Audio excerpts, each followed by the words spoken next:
Bienvenidos a esta tercera clase de Apocalipsis. Vamos avanzando en este tema de revelación, el tema del Apocalipsis. Ya vimos la introducción de los temas básicos y en la clase pasada tuvimos un detallado desfile de todos los símbolos y de las cifras, los colores, y de esta manera vamos entrando con mucha más tranquilidad al libro del Apocalipsis. En el día de hoy nos llegará una carta. Puede ser para ti o para mí. Estas cartas a las iglesias del capítulo 2 son cartas dedicadas a las iglesias de ese tiempo, pero te vas a sentir identificado. Y tal vez alguna de ellas te resuene en tu interior, te permita comprender cómo está tu vida espiritual. Por eso, este es un libro de revelación, porque abre las puertas al misterio de lo que hay adentro de cada uno de nosotros. Pero antes de empezar, vamos a pedirle al Espíritu de Dios que nos acompañe en esta noche. En el nombre del Padre, del Hijo, del Espíritu Santo. Amén. Señor Jesús, te damos gracias por esta invitación que nos haces, porque estás precisamente como en el capítulo 3, versículo 20, parado a la puerta tocando, esperando que nosotros le abramos, esperando que nosotros te abramos esa chapa que no tiene abertura sino por dentro, que depende de nosotros, que solo nosotros te abrimos el corazón, la mente, la conciencia y el entendimiento. Gracias, Señor, por estar ahí con tanto amor, con tanta paciencia. Ayúdanos para que el Espíritu que nos has dado, ese que nos habita, ese que está dentro de nosotros y nos intenta guiar en la vida, actúe esta noche. Se mueva entre nosotros, se mueva en nuestro corazón, en nuestros oídos, allí donde necesitamos comprender y entender mejor. Gloria al Padre, al Hijo y al Espíritu Santo, como era en un principio, ahora y siempre, por los siglos de los siglos. Amén. Bueno, comencemos. Una carta para ti. El Apocalipsis termina siendo una carta para cada uno de nosotros. Vamos a ver en qué carta estás tú. Puede ser una que tiene carita feliz o puede ser otra que tiene carita triste. Así lo he yo como determinado. A las cartas hay que ponerles carita feliz o carita triste. Por su comportamiento, por su vida de fe. Vamos a ver cómo estamos. Lo primero que tenemos que saber es que Juan le escribe desde la isla de Patmos a las 7 iglesias. Estas 7 iglesias, como lo pueden ver acá, Éfeso, Esmirna, Pérgamo, Tiatira, Sardes, Filadelfia y la Odisea, van formando como casi un círculo para terminar en Patmos, que era donde estaba Juan exiliado. Lo que llama mucho la atención es por qué no incluye otras iglesias que estaban muy cerquita. Por ejemplo, Mileto o Colosas. Tal vez lo que él quiere indicar a través del número 7 es la totalidad de las iglesias. Estas iglesias, que son 7, terminan representando la iglesia universal y por eso no toman las otras, pero es porque ya sabemos que el número 7 significa la totalidad. Cuando escribe a las 7 iglesias, estas cartas terminan siendo una fuerte profecía dirigida a los cristianos y en ella se pueden ver los problemas existentes en cada una de las iglesias. Empecemos comprendiendo cuál era en sí el problema cristiano. Recuerden que uno de los eslogan que vamos a tener es: el Apocalipsis es una crítica social, religiosa y política al interior de la comunidad, pero también al exterior de la comunidad. A veces pensamos que es solamente para afuera, pero no, había problemas adentro de la comunidad que había que resolver. Y empecemos por lo que Juan llama el problema cristiano. Habla de los falsos apóstoles, los nicolaitas, que no son los apóstoles del Cordero, que después veremos en el capítulo 21. Ellos defienden la participación en los idolocitos. ¿Qué son? Comidas sacrales, sociales del ídolo del imperio. En pocas palabras, Juan lo llama prostitución. Porque si vemos en la fotografía que les puse, o en la pintura más bien que les puse, las comidas sacrales dedicadas al emperador no eran solamente comidas, eran bacanales, eran orgías. Y por eso no podemos separar lo sacral de lo social, porque se unían en las dos. Termina siendo fidelidad al signo sacral de Roma, porque ellos lo veían normal, pero para los cristianos no podía ser normal. Muchos cristianos cedieron a estas bacanales y compartían con ellos. ¿Todo por qué? Por librarse de la persecución. Han cedido al paganismo oficial, pero es que esto tiene comportamiento cultural, social y militar del Estado de Roma. ¿Cuál es el problema judío? En varios de los libros, en varias de las cartas, vamos a notar un cierto acento antisemita o antijudío. Hasta los años 70, los cristianos hacían parte de una sinagoga, o sea, asistían regularmente, eran parte de lo que se vivía, de las oraciones, de las lecturas. Recuerden a Pablo asistiendo a las sinagogas, como ya lo hemos dicho. Pero a partir de los 90, a partir de los 70, después de la destrucción del Templo de Jerusalén, y después, en los años 90, ya se hace una separación definitiva.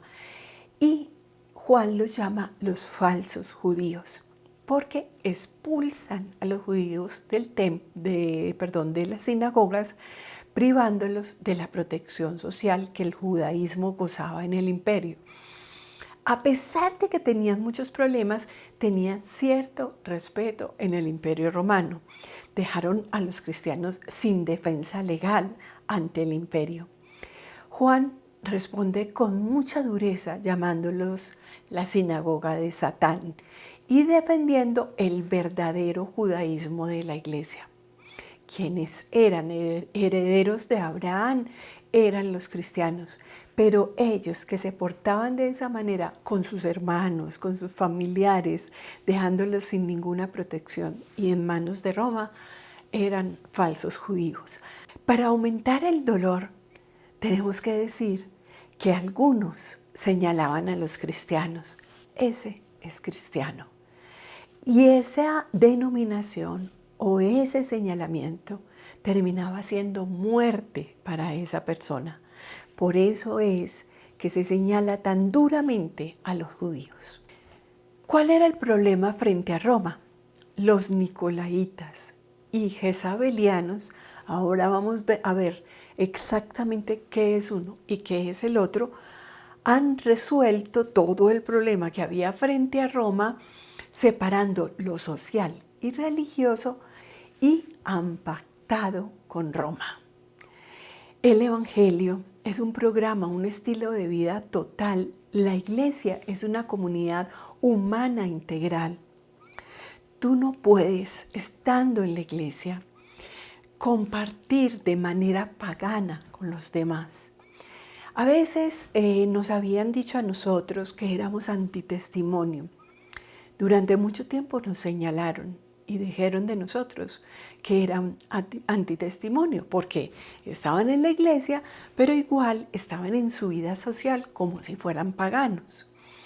Y eso No puede ser así. Y durante mucho tiempo se vio como normal. Y en estos últimos tiempos ya se está viendo la separación. O somos paganos o somos cristianos. Y a pesar de que tal vez nosotros compartimos espacios, compartimos momentos con nuestra familia, con nuestros amigos, terminamos siendo separados o señalados porque somos distintos, porque nos comportamos de una manera distinta. Y eso es evangelio. Porque tal vez, como dice el dicho, el único evangelio que verán los otros seas tú. Entonces tú tienes que ser un evangelio coherente con lo que profesas y no solamente con lo que crees, sino con lo que eres. Ahora vamos a ver las cartas a las iglesias. Es desde el capítulo 2, versículo 1, hasta el capítulo 3, versículo 22. Pero resulta que hay unas expresiones que son comunes en todas las cartas. Y vamos a empezar a hablar de ellas para después especificar cada iglesia. La primera, al ángel de la iglesia de Éfeso escribe. El ángel de la iglesia es una expresión típica del Apocalipsis y la vamos a ver en varias oportunidades. El ángel señalado como una entidad individual y es de tipo celestial, el ángel custodio, el protector. O también de tipo terreno, el obispo, el mensajero, pero además se ha entendido como una entidad colectiva y entonces coincide con la iglesia a la que se le está dirigiendo el mensaje. Al ángel de la iglesia escribe. Entonces puede ser el ángel que protege desde el cielo, el ángel que protege en la tierra, el obispo, o el ángel que terminan siendo todas las personas de la comunidad. Otra de las expresiones comunes, así habla el que. Cuando se permiten decir de esta manera, es que se ha establecido un contacto definitivo entre Cristo resucitado y la iglesia destinataria. El que habla es Jesús, pero también se le está confiriendo a las palabras de Cristo el mismo nivel de importancia, el mismo tono profético ocular de la palabra de Dios. Antiguamente se decía Kog Amar, así dice el Señor. Y esta es la misma pronunciación, las mismas palabras. Quiere decir que la palabra que está aquí dirigida a estas iglesias, a ti en particular, es la palabra de Dios, porque entonces ya se está asociando de manera definitiva el Jesús resucitado con Dios. Otra de las palabras comunes, quien tenga oído, oiga lo que el Espíritu dice a las iglesias. Es muy común en la Biblia, quien tenga oídos para oír, que oiga, escucha Israel. O sea, el oído es en realidad un órgano importante dentro de la Biblia. Pero vamos a ver y a darnos cuenta que a la hora de la verdad es una expresión sapiencial, o sea, es una expresión de la sabiduría. Es el órgano que registra los racionamientos y las órdenes que ya no van al cerebro, como nosotros siempre lo tenemos registrado, sino al oído. Es la sede del intelecto. Entonces, cuando nos dicen a nosotros, presta oídos, y eso dice mucho en el Antiguo Testamento, presta oídos. Eso quiere decir que estemos atentos, que por favor sepamos interpretar, evaluar, reflexionar, distinguir, comprender, asimilar, querer. Querer lo que estas cartas nos dicen, querer lo que la sabiduría nos enseña. Entonces, al fin y al cabo, el oído no es el órgano que nosotros pensamos, no es un órgano solamente para escuchar, sino que se va más profundamente y es como si fuera el cerebro. Él es el que nos permite comprender. Entonces lo podríamos decir de otra manera. Quien tenga inteligencia que comprenda, que se esfuerce por comprender. Yo siempre he dicho que cuando nosotros comenzamos a estudiar Biblia, pues no resulta ser tan fácil, porque tienes que agregar la neurona, esa que está con perecita ahí en el cerebro, que yo no quiero usar. Y entonces la gente me dice, generalmente no entiendo, es que yo no comprendo, es que yo no comprendo, y es que no pongo voluntad para comprender. Es que no estoy agregando que soy una persona inteligente, que he aprendido muchas cosas y que esta también la voy a aprender. Por eso todos estamos en este camino, en el camino de comprender, de evaluar, de interpretar, de saber lo que Dios nos quiere decir y, como decía lo último, de quererlo. Querer saber lo que el Señor nos quiere enseñar. Ahora vámonos a la autopresentación que hace Cristo de sí mismo. Jesús se presenta en estas cartas. Y la presentación que hace de sí mismo son presentaciones que nos llevan a nosotros a la claridad de quién es Jesús. Recuerden que cuando empezamos, yo les dije que el libro de la Revelación podría tener dos aspectos. Uno, la revelación de quién es Jesús. Y dos, que el mensaje que nos está revelando es Jesús mismo el que lo revela. Entonces, es objeto de la revelación. Él quiere que nosotros lo conozcamos, sepamos quién es. Y dos, es Él el que nos revela quién es para nosotros.